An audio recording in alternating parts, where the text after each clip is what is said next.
नमस्कार मंडळी, आपण पारू मालिका 8 जुलैच्या भागामध्ये काय झालं ते पाहणार आहोत.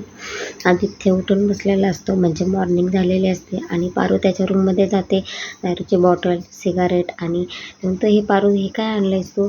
का तुम्हाला आठवत नाही आहे का संध्याकाळचं रात्रीचं काय केलं ते? तर तू म्हणतो, नाही यार सांग ना, म्हणून तर तुला विचारतोय ना काय झालं होतं ते. तुम्ही रात्री दारू पिऊन आला होतात आणि मग ते घडलेला सगळा प्रकार सांगते. प्रीतमनी मार खाल्ला, मग मी तुम्हाला रूममध्ये आणलं, झोपवलं. यार पुन्हा एकदा चुकलं असं म्हणून तो एकदम रागात बसलेला असतो. तेवढं तिथे प्रीतम येतो आणि प्रीतम म्हणतो, तू बरा आहेस ना दादा? तर तो आदित्य उठतो आणि डायरेक्टली प्रीतमला हक करतो आणि म्हणतो, माझ्यावरचं हे करण्यासाठी तू स्वतःवर घेतला सगळा. आणि मग तो सांगत असतो, बोलतो, तू एक आदर्श मुलगा आहेस, तसाही मी बिघडलेलाच आहे. त्यांच्या वाईट नजरेत गेलो तरी मला काही फरक नाही पडणार, पण मला तुला आदर्शच ठेवायचं होतं. आणि तू का रे प्रीतम होतोय? मला आदित्य बनायचं आहे आणि तू प्रीतम होतोय, असं का करतोय? नाही एवढीच चूक झाली असं म्हणत असतो आदित्य. प्रीतमला श्रीकांत आवाज देतो आणि काय निर्लज्जसारखा फिरतोय, तुला काय वाटत नाही आहे का?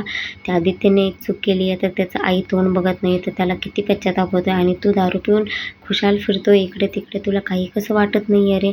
मग तरी तू काहीच बोलत नाही. सॉरी बाबा असंच म्हणत असतो आणि आदित्य ऐकतो आणि आदित्य म्हणतो, प्रीतम आता तरी खरं बोल ना, एवढे बाबा तुझ्याशी बोलते, तुला कळत नाही आहे का खरं काय बोलायचं ते? आणि मग आदित्य खरं सांगून देतो की बाबा, काल रात्री प्रीतम दारू पिऊन नव्हता आला, तर मी पिऊन आलो होतो आणि आदर्श मुलगा याच्यामुळे त्यांनी तुम्हाला कोणाला कळू दिलं नाही आणि त्यांनी नाटक केलं, म्हणून माझ्याकडून फार मोठी चूक झाली आहे, मला माफ करा. आणि मग श्रीकांत त्यांना सांगतो की मला वाईट वाटेल असं काहीही दोघेजण वागू नका प्लीज.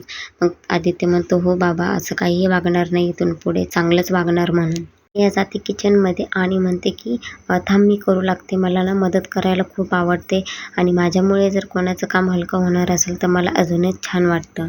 आणि त्यात ना माझं इथं असं कुणीच नाही आहे, तर मी माणसं कमवण्यासाठी इथे आलेले आहे आणि मला इथलं वातावरण बघून तर खूप छान वाटत आहे, सगळेच माणसं खूप छान आहेत. मग पारू म्हणते, मीही गावाकडून आले, त्या टायमिंगला मलाही असंच वाटलं होतं, पण आहे की नाही मी यांच्यामध्येच खूप छान वाटत आहे मला. पण आता मी चहा करते आणि तिला द्यायला जाते, तर तिच्या ड्रेसवरच आणतो. मग ती म्हणते, खाली बेसमेंटमध्ये एक रूम आहे गेस्ट रूम, तिथे जाऊन तुम्ही बदलून या. मग ती जाते आणि ती डिरेक्टली प्रीतमच्याच रूममध्ये जाते आणि प्रीतम कपडे चेंज करत असतो आणि अचानक बघते की ते डोळे झाकून घेते आणि म्हणते की हे काय, तुम्ही वात्रट आहातच, आता तुम्ही हे काय करताय? मग प्रीतम म्हणतो, तू इथे काय करते माझ्या रूममध्ये? मग ती म्हणते, तुम्हाला कळत नाही आहे का, तुमच्या रूममध्ये जरी असाल तर तुम्ही असं राहणार का? तर मग तुम्ही काहीही करेन, मी नाचेन नाही तर काहीही करेल, माझ्या रूममध्ये होतो. मग तेवढं तिथे पारू येते आणि पारू म्हणते, ही प्रीतम सरांची रूम आहे, तुम्ही तिकडे जा, तिकडे गेस्ट रूम आहे. पारूला म्हणतो, काही फिलिंग आहे यार, माझं जिच्यावर प्रेम आहे ना तिला मी सांगू शकत नाही आणि माझं जिच्यावर काहीच नाही आहे तिच्यासोबत मला लग्न करायचं आहे, ती तुला फिलिंग नाही कळणार, पारूला म्हणत असतो. हो पारू म्हणते, बरोबर आहे, पण तुम्हाला ना हिच्यासोबतच आयुष्य काढायचं आहे, ही खूप चांगली मुलगी आहे, मला ना पहिल्या क्षणात ही आवडलेली आहे, त्यामुळे मला हिच्यासोबतच काढायचं आहे आयुष्य आणि मी सांगू शकत नाही, याचं मला खूप वाईट वाटत आहे असं म्हणतो.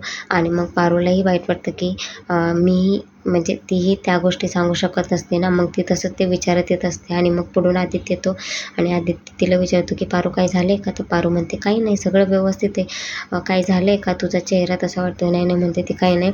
आणि मग ती पुढे जाते आणि आदित्य तिच्याकडे पाहतच बसतो. आदित्य तिला म्हटलेलं असतो की होईल, सगळं व्यवस्थित होईल आणि चांगलं होईल आणि चांगल्या माणसांसोबत कधीही चांगलंच होत असतं, त्यामुळे तू टेन्शन घेऊ नको. आणि प्रीतमने सगळ्या लोकांना बोलवलेलं असतं म्हणजे घरातल्या. मग तिथे मोहन म्हणत असतो, तुला माहिती आहे ना की वहिनी आदित्यचं तोंड पण बघणार नाही आहे, त्यामुळे असं काही करायचा विचारही करू नकोस तू, घरामध्ये खूप वियर्ड सिच्युएशन चालू आहे.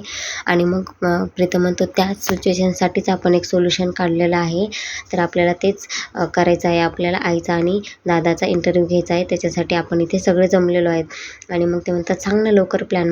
मग तिथे पारू येते आणि पारू प्लॅन सांगत असते. हे सगळं वरून दामिनी ऐकत असते आणि दामिनी म्हणते, यांचा काहीतरी प्लॅन सुरू आहे ना. एपिसोड संपतो. अशाच नवीन अपडेटसाठी चॅनलला लाईक, शेअर, सबस्क्राईब करायला विसरू नका.